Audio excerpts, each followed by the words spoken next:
fais du bien à ton serviteur, ô Éternel, selon ta promesse. Enseigne-moi le bon sens et l'intelligence, car je crois à tes commandements. Avant d'avoir été humilié, je m'égarais. Maintenant, j'observe ta parole. Tu es bon et bienfaisant. Enseigne-moi tes statuts. Des orgueilleux imaginent contre moi des faussetés. Moi, je garde de tout mon cœur tes commandements, tes ordonnances. Leur cœur est insensible comme la graisse. Moi, je fais mes délices de ta loi. Il m'est bon d'être humilié, afin que j'apprenne tes statuts. Mieux vaut pour moi la loi de ta bouche que 1000 objets d'or et d'argent. On va arrêter ici. Quand nous considérons le psaume 119, il est toujours bon de le rappeler, c'est un psaume qui est tout spécial. C'est un psaume qui est tout spécial, pas juste de sa longueur, parce que c'est le plus long psaume de la Bible que David a composé, mais aussi de sa composition. C'est un psaume où David s'est inspiré de tout l'alphabet hébraïque, qui contient 22 lettres, et ça a été divisé. Je ne sais pas si c'était prévu comme ça de David, question des divisions des versets, je m'y connais moins de l'origine de ça. Mais nous pouvons voir que il y a 8 versets pour chaque lettre de l'alphabet, qui fait au total 176 versets de l'alphabet hébraïque. Et les Juifs accordent une très grande importance au sens de leurs lettres, parce que chaque lettre a un sens spirituel, chaque lettre a une symbolique, chaque lettre apporte toute une vision puis toute une pensée. Et la lettre qui est représentée ici dans ce qu'on a lu, c'est la lettre T, T-E-T-H, la lettre T. Et cette lettre, selon la psychologie hébraïque, juive, si je peux m'exprimer comme ça, on voit qu'elle représente, excusez, là, je suis un peu nerveux en même temps,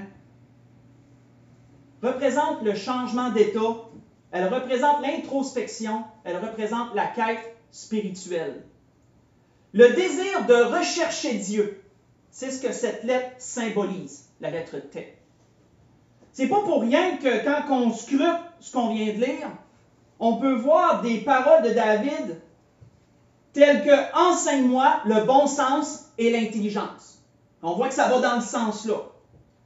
On peut voir que David disait aussi « Tu es bon et bienfaisant, enseigne-moi tes statuts ». Cette quête-là, ce désir-là de rentrer en nous-mêmes et d'observer notre vie pour voir comment nous sommes, notre situation vis-à-vis de Dieu et ce que l'on doit faire pour y remédier, pour l'améliorer. On voit que c'est pas pour rien que David disait également « Moi, je garde de tout mon cœur tes ordonnances ».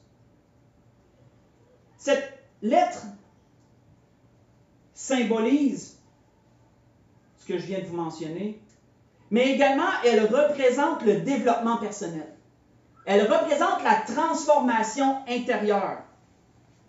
Elle représente le changement de vie. C'est pourquoi David disait « Avant d'avoir été humilié, je m'égarais. Maintenant, j'observe tes commandements. » Un changement de cap, un changement de vie.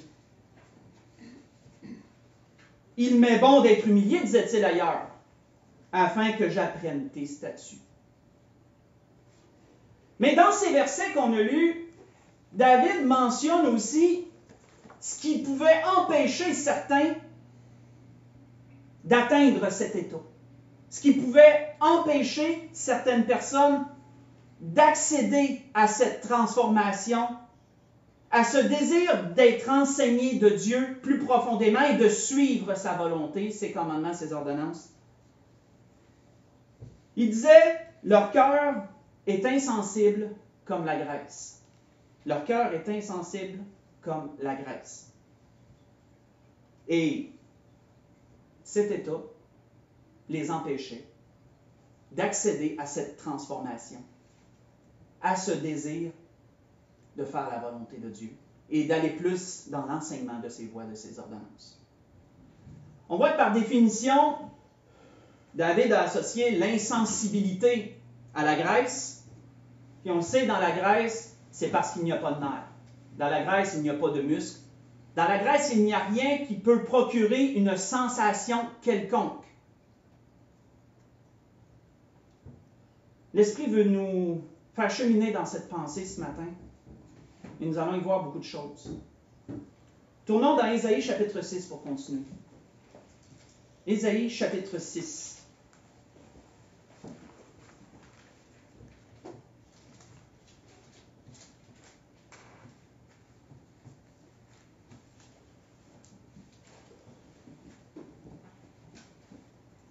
C'est important parce que l'insensibilité, par définition, c'est ce qui n'éprouve pas de sensation.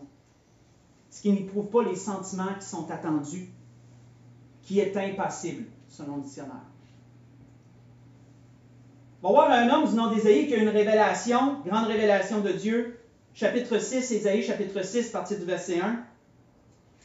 On voit qu'il est dit l'année de la mort du roi Ozias, je vis le Seigneur assis sur un trône très élevé, et les pans de sa robe remplissant le temple. Des séraphins se tenaient au-dessus de lui, ils avaient chacun 6 ailes.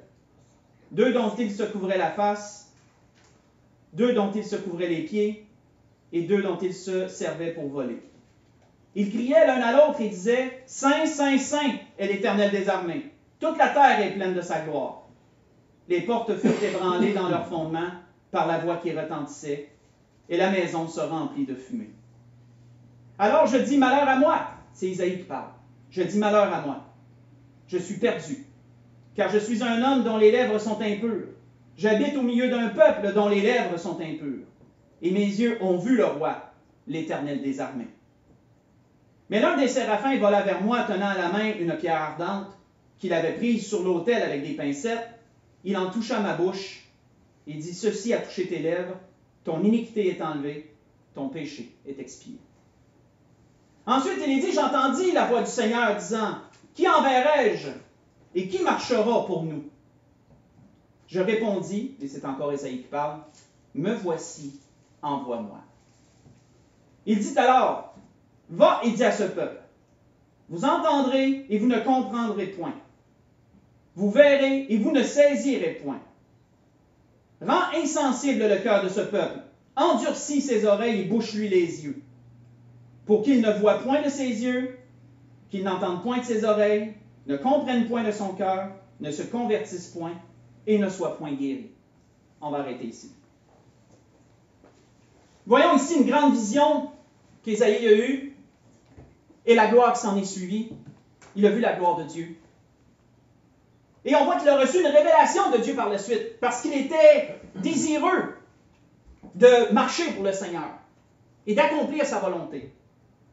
Et dans la vision, dans la révélation que le Seigneur lui a donnée, qui commence à partir du verset 9, on voit qu'il y a une conséquence. Au verset 10, il est dit « Rends le cœur de ce peuple insensible ». Savez-vous ce qu'est la traduction originale grecque, ce qu'elle dit? C'est spécial. La traduction originale dit « Rends le cœur de ce peuple gras ». C'est ce que la traduction originale dit. « Rends le cœur de ce peuple gras ». Engraissé, autrement dit, recouvert de graisse, si on pourrait le voir comme ça. Louis II le traduit par insensible, à cause de la pensée qu'on a vue précédemment. Ceci aurait quoi pour effet? Ceci aurait pour effet qu'ils entendraient les paroles, mais qu'ils ne seraient pas capables d'en capter la profondeur. Ils ne seraient pas touchés au plus profond de leur cœur comme ils devraient être touchés. Ils ne seraient pas sensibles à ce qu'ils entendraient. Ils liraient les lois, ils liraient les Écritures, mais ils ne seraient pas capables encore d'en capter la profondeur. Ils ne seraient pas touchés au plus profond de leur cœur et saisis de la puissance de ces paroles qui est écrite. Et ceci ferait qu'ils ne se convertiraient point, autrement dit, il n'y aurait point de repentance de leur faute, et ils ne seraient point guéris, au final. Ceci, frère et sœurs, peut amener la question, comment nous nous sentons lorsqu'on entend la parole de Dieu? Lorsqu'on entend les pasteurs prêcher la parole de Dieu, puis peut-être que l'homme, on peut penser ce qu'on veut de l'homme, mais les paroles qui sortent de sa bouche, si elles viennent des Saintes Écritures et si elles sont selon Dieu, Comment on se sent par rapport à ça? Sommes-nous touchés dans nos cœurs? Réalisons-nous certaines choses? Ou sinon, on écoute les paroles, comme on écoute un audio quelconque, et ensuite, on passe à autre chose, une fois que c'est terminé. Quand nous lisons les Saintes Écritures, comment nous sentons-nous? Lisons-nous les Saintes Écritures comme on lit un roman et qu'ensuite, une fois qu'on a fait notre lecture, on ferme notre Bible et on passe à autre chose? Ou sinon, quand nous lisons, nous sommes saisis par les paroles qu'on lit. Parfois peut-être empreint de crainte de Dieu, peut-être empreint de louange dépendant, empreint de repentance si on voit que nous sommes transgresseurs de choses qu'on lit. Comment nous sentons-nous? On voit qu'Ésaïe, lui, il a démontré comment il se sentait. Quand il a eu cette vision glorieuse, quand il a vu cette vision glorieuse, la Bible nous dit que tout de suite, il est devenu affolé. Tout de suite, il a dit « Malheur à moi! Malheur à moi, je viens de voir Dieu, puis je suis un pécheur. Je viens de voir Dieu, puis j'habite au milieu d'un peuple qui est pécheur. » Et on voit qu'il a fallu que Dieu envoie son ange prendre une pierre de l'autel, toucher ses lèvres, puis dire « Maintenant, crains plus. Tes péchés sont pardonnés, maintenant ils sont expiés. Sens-toi bien maintenant. » Mais si l'ange n'aurait pas fait cela, il n'aurait jamais pu avoir cette paix. Parce qu'il était profondément touché par ce qu'il voyait. Quand on regarde la révélation qu'il a reçue, saviez-vous qu'on retrouve cette révélation seulement à 2 autres endroits dans la parole de Dieu? La révélation qu'il a reçue, elle est citée à 2 autres endroits seulement. Allons voir ces endroits pour voir le sens. Tournons dans Matthieu chapitre 13, notre Seigneur la cite premièrement. Dans Matthieu chapitre 13.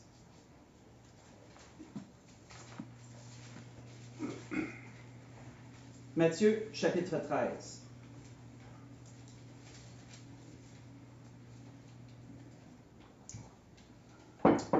On va débuter à partir du verset 10 jusqu'au verset 15.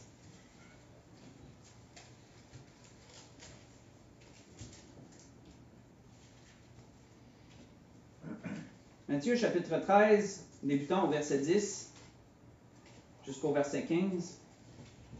On voit que le Seigneur venait d'apporter la parabole des semences. Et ensuite, les disciples se sont approchés du Seigneur. Et ils ont dit, pourquoi leur parles-tu en parabole? Jésus leur répondit, parce qu'il vous a été donné de connaître les mystères du royaume des cieux, excusez-moi, et que cela ne leur a pas été donné. Car on donnera à celui qui a, il sera dans l'abondance, mais à celui qui n'a pas, on ôtera même ce qu'il a. C'est pourquoi je leur parle en parabole, parce qu'en voyant, ils ne voient point, qu'en entendant, ils n'entendent ni ne comprennent, et pour eux s'accomplit cette prophétie d'Ésaïe. Et là, le Seigneur nous cite qu'est-ce qui a été dit. Vous entendrez de vos oreilles et vous ne comprendrez point. Vous regarderez de vos yeux et vous ne verrez point. Car le cœur de ce peuple est devenu insensible. Ils ont endurci leurs oreilles, ils ont fermé leurs yeux, de peur qu'ils ne voient de leurs yeux, qu'ils n'entendent de leurs oreilles, qu'ils ne comprennent de leur cœur, qu'ils ne se convertissent et que je ne les guérisse. On va arrêter ici. On voit que le Seigneur, lorsque ses disciples ont posé cette question, qui était une question pertinente, le Seigneur leur a cité les paroles d'Ésaïe, cette révélation, et il leur a dit, voici ce pourquoi je leur parle en parabole. Et on voit que le Seigneur dit, car le cœur de ce peuple est devenu insensible. Savez-vous c'est quoi la traduction originale? La traduction originale dit « Car le cœur de ce peuple est recouvert de graisse ». C'est ce que la traduction originale dit. Encore là, Louis II a choisi de traduire par « insensible » pour amener encore la même pensée. Ça l'a amené comme résultat que seulement une minorité du peuple de Dieu ont cru au Seigneur Jésus, qu'ils ont compris et qu'ils se sont convertis. Mais la majorité n'ont pas reconnu le jour où ils ont été visités, tel que la parole nous dit. Et on peut se demander, qu'est-ce qui produit cette insensibilité? Qu'est-ce qui peut faire que le cœur se recouvre de graisse? Pour reprendre le sens original, les paroles originales. Faites juste écouter deux citations dans lesquelles l'Esprit m'a amené. Premièrement, dans la parabole des semences, je vais lire ailleurs que dans Matthieu parce que Luc le complète un peu mieux. On voit que dans une des semences, il est dit « Ce qui est tombé parmi les épines, ce sont ceux qui, ayant entendu la parole, s'en vont et la laissent étouffer par les soucis, les richesses, les plaisirs de la vie. Et ils ne portent aucun fruit qui vienne à maturité. » Ce que je viens de vous lire, c'est dans Luc chapitre 8. J'ai lu le verset 14. Le verset 14. J'ai lu en fin de compte le verset 14. Luc chapitre 8, verset 14. Et notre Seigneur, de compléter à un autre endroit, on pourra commenter sur ça par la suite, de dire, prenez garde à vous-même, de peur de crainte que vos cœurs ne s'apesantissent par les excès du manger, du boire, par les soucis de la vie. Et que ce jour ne vienne sur vous à l'improviste. Car il viendra comme un filet sur tous ceux qui habitent sur la terre, sur la surface de toute la terre. Veillez donc, priez en tout temps, afin que vous ayez la force d'échapper à toutes ces choses qui arriveront et de paraître debout devant le Fils de l'homme. Ce que je vous ai lu, c'est dans Luc chapitre 21, verset 34 au verset 36. Le Seigneur disait quoi? Les excès du manger et du boire. Autrement dit, l'insouciance par rapport à ce qui se passe. Ça ne veut pas dire que c'est mal de manger et de boire. Là. Mais les excès démontrent une insouciance face aux choses. Les soucis de la vie. Et ça ne veut pas dire que ces soucis-là proviennent de mauvaises choses. Ça ne veut pas dire qu'on a fait nécessairement mal, puis là on a des soucis. Non, c'est ce qui est courant. C'est la vie courante. Les choses courantes de la vie. Les soucis de la vie, les richesses, toutes ces autres choses-là. S'il n'y a pas, si on revient à ce que David disait, s'il n'y a pas cette quête de transformation, s'il n'y a pas ce désir d'être enseigné de Dieu quotidiennement, il y a le cœur qui se recouvre. Le cœur se recouvre tranquillement de graisse. Et il y a une insensibilité qui s'ensuit. Et on en vient à un temps où que la parole de Dieu ne nous fait plus l'effet qu'elle devrait nous faire. Autant celle entendue que celle lue. Et que ce qu'on voit également. Donc, c'était la première citation, c'est notre Seigneur qui l'a amené. La deuxième citation, allons voir, c'est l'apôtre Paul qui en parle dans les Actes au chapitre 28. Deuxième endroit où la prophétie d'Ésaïe a été, la révélation qu'Isaïe a reçue, elle a été citée. Dans les Actes au chapitre 28. Dans les Actes au chapitre 28.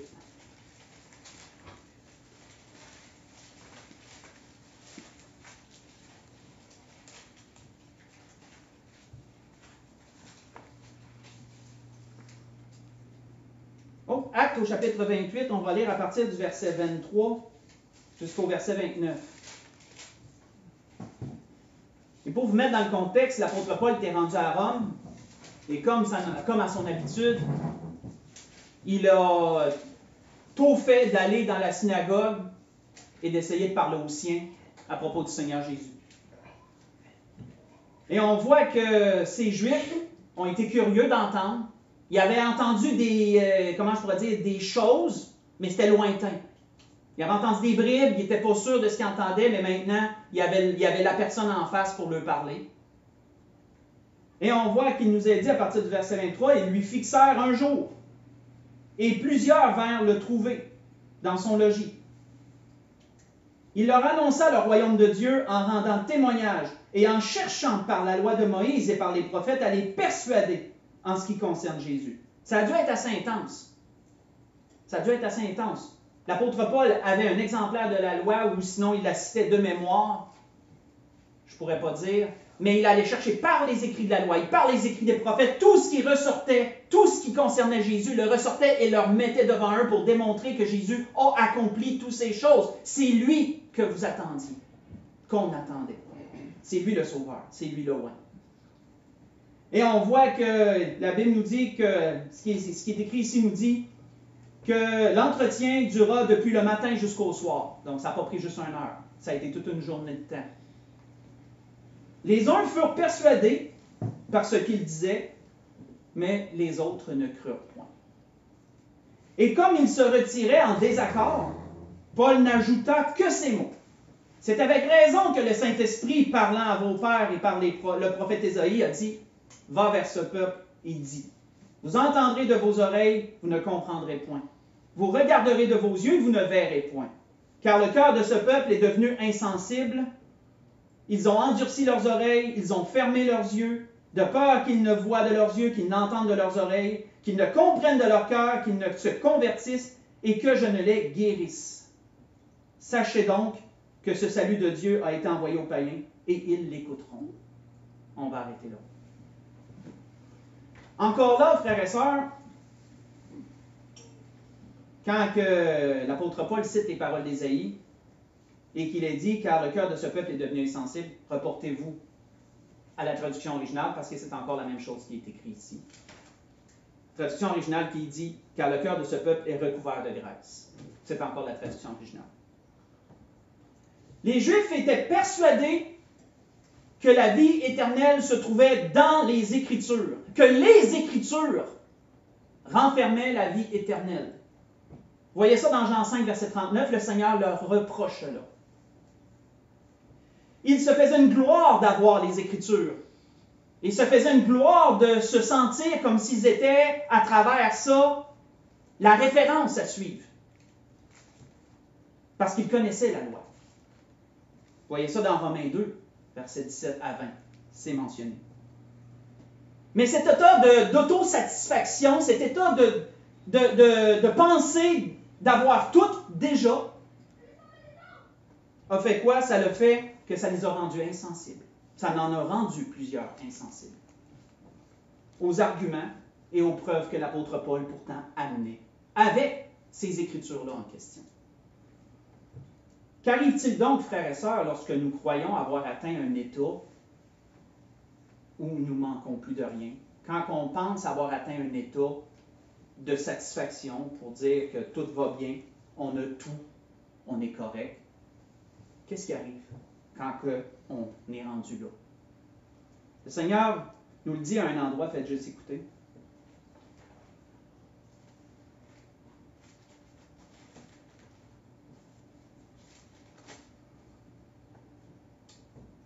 Voici ce que dit l'Amen, le témoin fidèle et véritable, le principe de la création de Dieu. Je connais tes œuvres et je sais que tu n'es ni froid ni bouillant. Puisses-tu être froid ou bouillant? Ainsi, parce que tu es tiède et que tu n'es ni froid ni bouillant, je te vomirai de ma bouche.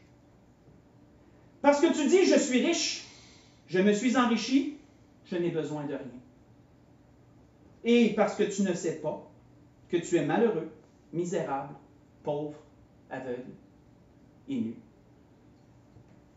Je te conseille d'acheter de moi de l'or éprouvé par le feu, afin que tu deviennes riche, des vêtements blancs, afin que tu sois vêtu, et que la honte de ta nudité ne paraisse pas, et un collier pour oindre tes yeux, afin que tu vois. Moi, je reprends et je châtie tous ceux que j'aime. Aie donc du zèle et repens-toi. Dans l'Apocalypse, chapitre 3, ce que j'ai lu, Apocalypse, chapitre 3, à partir du verset 15 jusqu'au verset 19. Leur cœur, frères et sœurs, en était venu à être insensibles comme de la graisse. Parce qu'ils étaient tombés dans cet état de satisfaction. Dans cet état de penser qu'ils avaient atteint un niveau correct, puis que là, on n'avait plus besoin de rechercher Dieu davantage. On a tout ce qu'on a besoin. Mais pourtant, ils étaient loin du compte. Quand que le Seigneur décrivait comment lui, il les voyait, ils étaient loin du compte.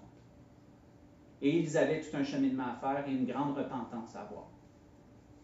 Mais cette repentance n'est possible que si nous laissons la parole percer nos cœurs, percer cette graisse qui l'entoure et être profondément touchés. C'était sur ça que l'Esprit voulait nous parler ce matin. Pour conclure, je veux simplement en revenir à ce que David disait dans le psaume 119 qu'on a lu. La quête spirituelle de David, qui disait « Enseigne-moi tes lois, enseigne-moi tes statuts ». David qui désirait dans son cœur être transformé, qui reconnaissait qu'il avait fait des erreurs parce qu'il dit « Autrefois, je m'égarais. Autrefois, je m'égarais, mais tu m'as humilié. Tu m'as humilié, puis maintenant, j'obéis. Maintenant, j'observe. » David qui disait même qu'il m'est bon d'être humilié afin que j'apprenne tes statuts. C'était ce que l'Esprit voulait nous donner ce matin. On va aller avec un dernier cantique.